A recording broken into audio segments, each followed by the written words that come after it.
السلام علیکم ناظرین، میں میاں محمد آج پروگرام ضرب حق میں میاں محمد اکرم کے ساتھ حاضر خدمت ہوں۔ ناظرین، جیسا کہ آپ جانتے ہیں عمران خان صاحب رہا ہو چکے ہیں اور اس بارے میں ہم میاں محمد اکرم کے ساتھ کچھ بات کریں گے۔ اس ویڈیو کو لائک کریں، ہمارے چینل کو سبسکرائب کریں۔ نحمده ونصلي على رسوله الكريم اما بعد فاعوذ باللہ من الشیطان الرجیم بسم اللہ الرحمن الرحیم۔ سب سے پہلے تو میں اللہ کا بہت بہت شکر گزار ہوں اور میں مبارکباد دیتا ہوں عمران خان صاحب کو اور پوری قوم کو کہ اس وقت ہم سب کے اوپر اللہ کا بہت بڑا احسان ہو گیا کہ قوم نے اپنے جاگنے کا بہت بڑا ثبوت دے دیا۔ بڑے عرصے تک ایک ہر صاحب شعور شخص پریشان تھا کہ ہماری قوم کا کیا بنے گا۔ اللہ کا ہم سب پہ احسان ہوا کہ الحمدللہ قوم جاگ گئی۔ بس یہ میرے لیے اور پوری قوم کے لیے سب سے بڑا خوشی کا موقع ہے۔ تو اگلا سوال ایک بہت سینسٹیو ہے کہ کیا پی ڈی ایم کی سب جماعتوں نے قوم کو اپنی طاقت کے خوف میں مبتلا کر رکھا ہے؟ آپ نے جو پوچھا کہ پی ڈی ایم کی سب جماعتوں نے قوم پوری کو ایک خوف میں مبتلا کر رکھا تھا، اس میں کوئی شک والی بات بھی نہیں ہے۔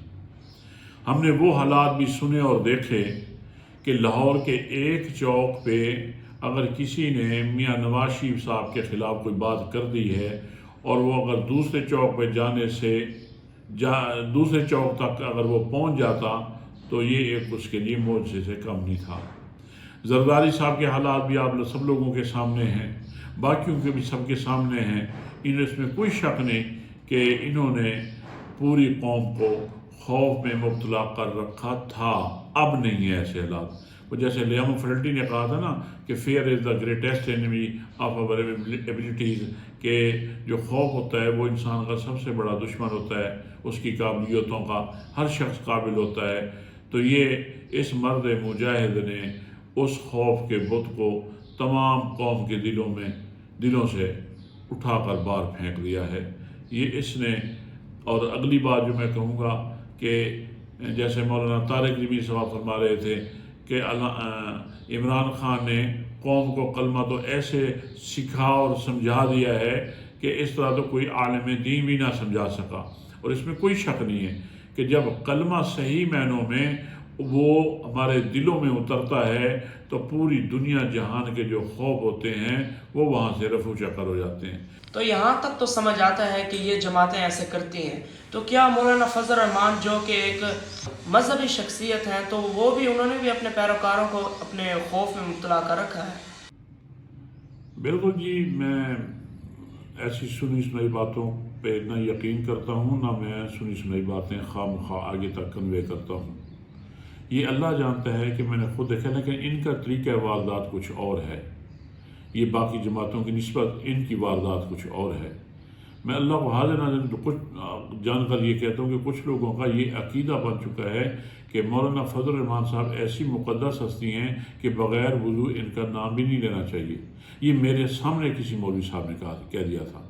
تو اس سے اور بڑا خوف کیا ہوگا؟ اور یہ خوف، دوسرا خوف یہ کہ یہ لوگ اپنی تربیت کچھ لوگوں کے سامنے ایسی لوگوں کی تربیت کر بیٹھے ہیں کہ وہ یہ ان کا عقیدہ بنا بیٹھے ہیں کہ علماء کے اوپر جو تنقید کرتا ہے اس کا جناب خاتمہ بالخیر نہیں ہوتا۔ اور دوسرا خوف یہ ہوتا ہے کہ اگر کوئی دوسرا بڑا آدمی اگر صاحب ثروت ہے اور وہ اگر ان کی تنقید کر دے یا ان کے خلاف کوئی ایسی یا ان کے مزاج کے خلاف کوئی ایسی بات کر دے تو یہ تو فوراً اللہ کے بندے ان کو دائرہ اسلام سے خارج کر دیتے ہیں۔ تو یہ بھی تو ایک خوف کی پوزیشن ہے نا۔ تو بس یہ خوف زدہ کر کے یہ اپنا جو الو ہے وہ سیدھا کرتے چلے آ رہے ہیں اور ہم پر مسلط ہوئے۔ جب تک یہ خوف تھا تو ہماری کیفیت کچھ اور تھی۔ آج خود دیکھ لیں کہ جب یہ خوف ہٹا اور قوم نے کیا کر دکھایا۔ تو آپ سے آخری سوال یہ ہے کہ کیا ریاست مدینہ کا تصور عملی شکل اختیار کر سکتا ہے؟ بالکل جناب، ہماری دعا بھی ہے کہ اللہ تعالیٰ اس مرد مومن کو اللہ توفیق دے دے کہ وہ ریاست مدینہ کے تصور پہ پاکستان کو استوار کرے، پاکستان کو لے آئے۔ اور میرے خیال میں عمران خان نے جو کام کرنا تھا وہ کر دیا کہ قوم کو اور اس ملک کو اس نہر پہ لے گئے کہ اب ریاست مدینہ کے لیے ماحول سازگار بن رہا ہے۔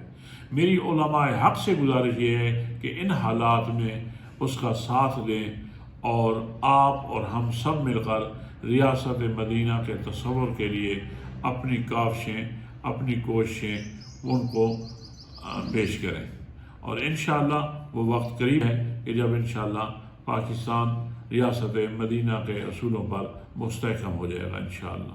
اسی کے ساتھ ہم اجازت چاہتے ہیں، تب تک کے لیے اللہ حافظ۔